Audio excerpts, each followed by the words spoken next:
জয় জয় শ্রীরাম। নমস্কার সুপ্রিয় দর্শক বন্ধুরা, আগামী 22শে জানুয়ারি হতে চলেছে রাম মন্দিরের শুভ উদ্বোধন। তবে এই রাম মন্দিরের উদ্বোধন ঘিরে প্রস্তুতি কিন্তু তুঙ্গে। তবে আপনারা যদি এই রাম মন্দিরে যেতে চান, বিশেষ কয়েকটি নিয়ম আপনাদেরকে মানতে হবে। আজকের এই ভিডিওতে আমরা জানিয়ে দেব যে কোন কোন নিয়ম না মানলে আপনারা রাম মন্দিরে প্রবেশ করতে পারবেন না। অযোধ্যার রাম মন্দিরের উদ্বোধন হতে বাকি মাত্র কয়েকদিন। আগামী 22শে জানুয়ারি 2024 সোমবার মহা ধুমধামের সঙ্গে উদ্বোধন করা হবে অযোধ্যায় নবনির্মিত এই রামলালার মন্দির।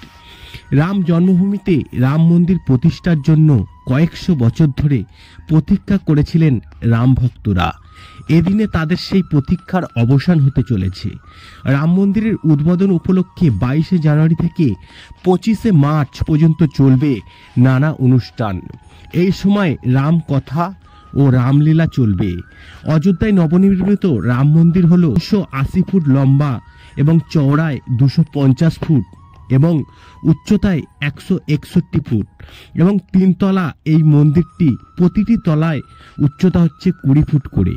মন্দিরের মোট 392টি পিলার ও 44টি গেট রয়েছে এবং শ্রী রামচরণের শিশুরূপ এবং রামলালা বিরাজ করবেন এবং প্রধান গর্ভগৃহে প্রথম তলায় থাকবে শ্রীরাম দরবার। মন্দিরে থাকবে মোট 5টি প্যাভিলিয়ন। এই 5টি প্যাভিলিয়নের মধ্যে থাকবে নাচের জন্য প্যাভিলিয়ন এবং রঙের জন্য প্যাভিলিয়ন, প্রার্থনার জন্য প্যাভিলিয়ন এবং ভক্তদের সমাবেশ হওয়ার প্যাভিলিয়ন এবং কীর্তনের প্যাভিলিয়ন।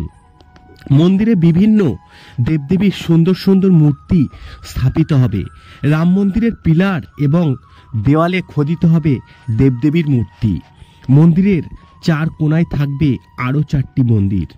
এই 4টি মন্দির হবে মা ভগবতী, গণপতি, সূর্যদেব ও মহাদেবের জন্য।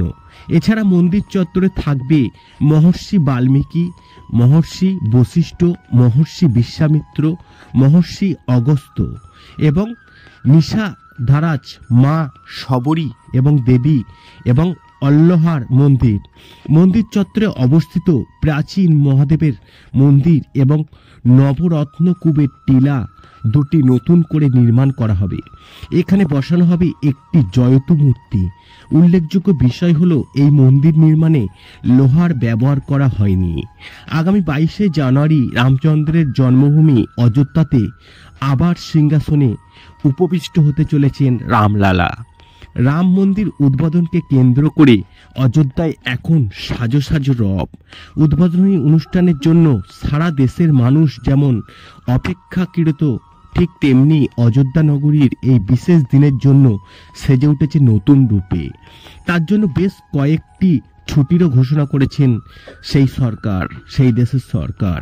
দেশের প্রধানমন্ত্রী নরেন্দ্র মোদী স্বয়ং এই রাম মন্দিরের উদ্বোধন করবেন এবং তার হাতেই প্রাণ প্রতিষ্ঠা হবে শ্রী রামলালার। ইতিমধ্যেই কড়া নিরাপত্তার ব্যবস্থার পাশাপাশি রাম মন্দিরের প্রবেশাধিকার সংক্রান্ত বিশেষ ও কয়েকটি নিয়ম জারি করা হয়েছে। এক নজরে দেখে নিন সেই নিয়মগুলি কি কি। 1. রাম মন্দির উদ্বোধনী অনুষ্ঠানের দিন শুধুমাত্র মন্দিরে প্রবেশ করতে পারবেন সেই মানুষরা যাদের কাছে রাম মন্দির ট্রাস্টের তরফ থেকে আমন্ত্রণপত্র পাঠানো হয়েছে। সাধারণ ভক্তরা ওই দিনে মন্দিরে প্রবেশ করতে পারবেন না। আমন্ত্রণপত্র নিয়ে অতিথিরা প্রবেশ করতে পারবেন ওই দিনে। 2. রাম মন্দির উদ্বোধন অনুষ্ঠানের জন্য আমন্ত্রিত অতিথিদের মন্দিরে প্রবেশ করতে হবে ওই দিন সকাল 11টার মধ্যে। 3. রাম মন্দিরের আমন্ত্রিত অতিথিরা উদ্বোধনী অনুষ্ঠানের দিন নিজের পরিচারক বা দেহরক্ষীকে নিয়ে মন্দিরে প্রবেশ করতে পারবেন না। তারপরে হচ্ছে আমন্ত্রণপত্র পায়নি এমন সাধু সন্তরা ওই দিন রাম মন্দিরে প্রবেশ করতে পারবেন না। যদি একান্তই তারা ওই দিনে রামলালার দর্শন পেতে চান, তবে প্রধানমন্ত্রী নরেন্দ্র মোদীর প্রস্থানের পর তারা সেই সুযোগ পাবেন। 5 নম্বর, মন্দিরে প্রবেশ করার সময় কোনো খাদ্য সামগ্রী নিয়ে প্রবেশ করা যাবে না। খাদ্য সামগ্রী নিয়ে এলে তা আগে মন্দিরের বাইরে জমা রাখতে হবে। 6 নম্বর, অযোধ্যা রাম মন্দির রিমোট চালিত কোনো জিনিস, বড় ছাতা, কম্বল, ব্যাগ, পুজোর সামগ্রী ইত্যাদি নিয়ে প্রবেশ করা সম্পূর্ণভাবে নিষিদ্ধ। 7 নম্বর, মোবাইল, ল্যাপটপ, ক্যামেরা ইত্যাদি ইলেকট্রনিক্স দ্রব্য নিয়ে রাম মন্দিরের ভিতরে প্রবেশ করা যাবে না। 8 নম্বর, অযোধ্যা রাম মন্দির কয়েকটি বিশেষ পুজোর উপকরণ নিয়ে প্রবেশ করা যাবে না। সেই উপকরণগুলি হলো জল, প্রদীপ, ধূপকাঠি, সিঁদুর, ফুল, পাতা ইত্যাদি। আশা করি এই ভিডিওর মাধ্যমে আপনাদেরকে রাম মন্দির সম্পর্কে কিছু তথ্য এবং রাম মন্দিরে প্রবেশ করার কিছু নিয়ম জানাতে পেরেছি।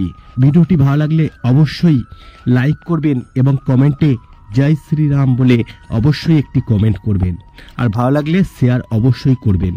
জয় শ্রীরাম, জয় শ্রীরাম।